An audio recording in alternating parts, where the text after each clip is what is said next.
In 2012, a casino opened in Atlantic City that cost $2.4 billion to build. It had the tallest tower on the boardwalk. Beyoncé performed at the opening. Investors called it the future of American gambling. 2 years later, it was dead, not struggling, dead, bankrupt twice, sold for $110 million, a loss of over $2 billion. It never made a single dollar of profit in its entire history. Here's the part that should stop you cold.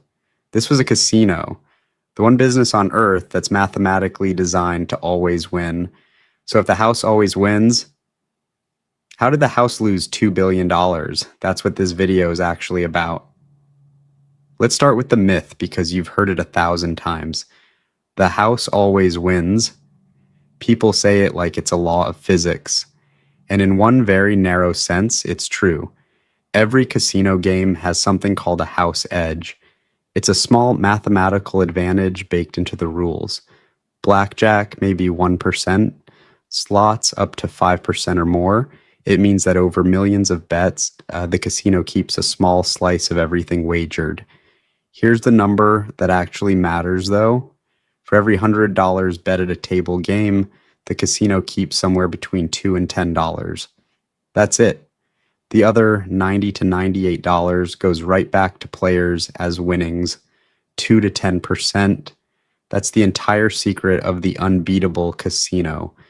Now hold that number in your head because we're about to find out exactly how a business with a guaranteed 2 to 10% edge still finds a way to lose $2 billion.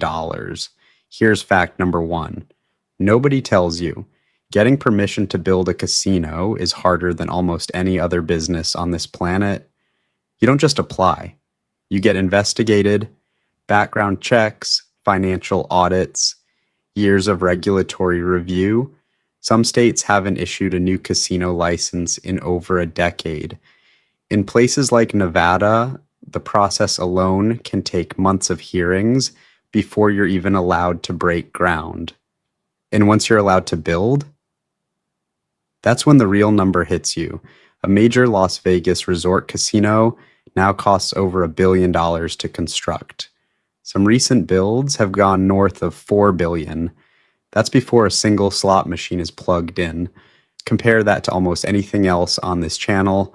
A restaurant costs $500,000. A gym costs a few $100,000. A casino costs more than most publicly traded companies are worth. So here's the question that should be forming in your head right now. If it costs $1 billion just to open the doors, what happens if you don't fill the building? We'll come back to that because that's exactly what killed the casino from our opening story. Let's talk about where the money actually comes from because it's not just the slot machines. Gaming revenue, the tables, the slots, the sports book is the obvious one. In the US alone, commercial casinos pulled in almost $72 billion in gaming revenue in a recent year. That's the headline number everyone quotes. But here's what the industry doesn't advertise. Gaming alone often isn't enough to make a modern casino profitable. The real money hides in three other places. First, hospitality, hotel rooms, restaurants, spas. On a major Vegas property, entertainment and dining can pull in $150 to $300 per visitor, completely separate from anything they lose at the tables. Second, nightlife and entertainment, concerts, shows, nightclubs. These aren't side businesses. At destination casinos, they're often the reason people fly in at all. Third, and this is the one that should genuinely surprise you, the VIP whale program. High-value players get free rooms, free flights, private jets sometimes, all comped by the house.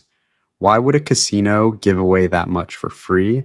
Because VIP services alone can carry profit margins of 40 to 50%.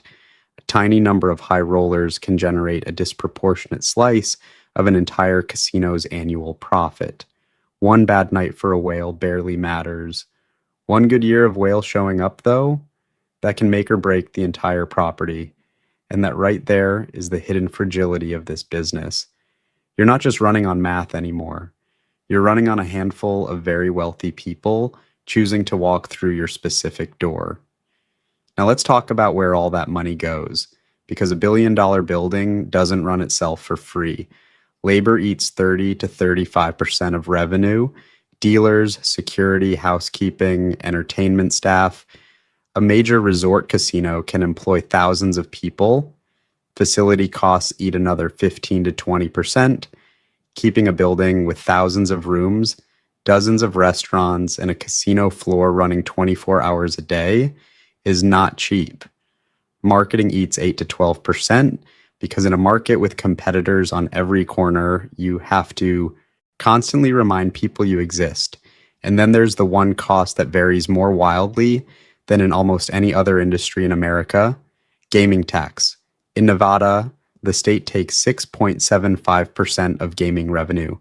In Pennsylvania, the state takes 55%. Read that again. The exact same casino, the exact same games, the exact same math, and depending entirely on which state line you're standing on, the government's cut can be 8 times higher. That single number, the tax rate, can be the difference between a casino that thrives and one that limps along for years, quietly losing money on paper while looking full every single night. So let's put it all together. Labor, facilities, marketing, taxes added up, and a typical regional casino ends up with somewhere around 20 to 25% operating profit. That actually sounds healthy. 20 to 25% is a great margin in most industries. So here's the real question. If the margins are genuinely this good, why did a $2.4 billion casino go completely broke? Here's the answer, and it's the same answer that shows up across almost every failed casino in American history. It wasn't the games, it wasn't the house edge. It was debt, timing, and a building sized for a bet that never showed up.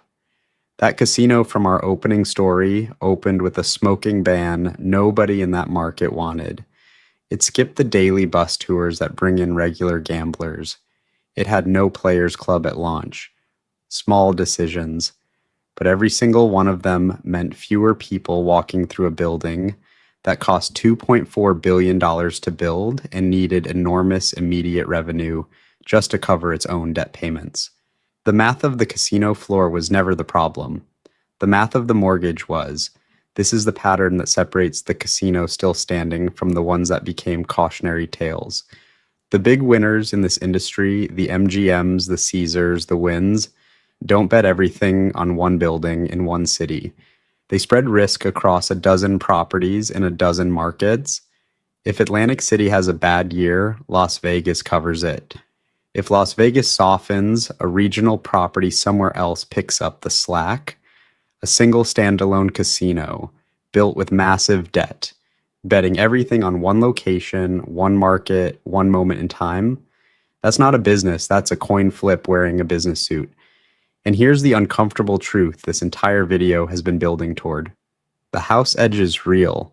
The 2 to 10% advantage against players is completely real, and it works exactly the way the math says it will. Every single time, over millions of bets, but that edge only applies to the games.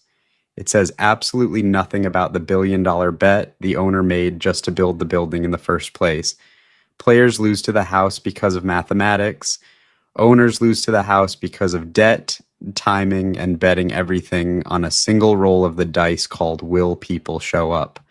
The house always wins against the player. Nobody ever promised the house would win against itself. If this changed how you look at the gambling industry, you already know what to do. Subscribe, because next time we're taking apart another business that looks like a guaranteed win from the outside and isn't.